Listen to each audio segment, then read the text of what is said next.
Good morning guys.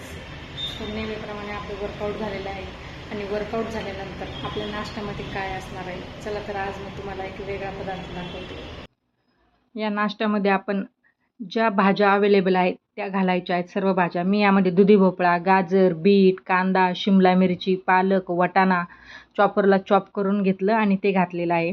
त्यातच मी आलं, लसूण, हिरवी मिरची आणि जिरे थोडंसं कुटून घेतलेलं आहे, ते घातलेलं आहे. त्यामध्ये तीळ, नाचणीचं पीठ, बेसन आणि ओट्स घातलेले आहेत. तुम्ही रोल ओट्स किंवा साधे ओट्स कुठलेही वापरू शकता.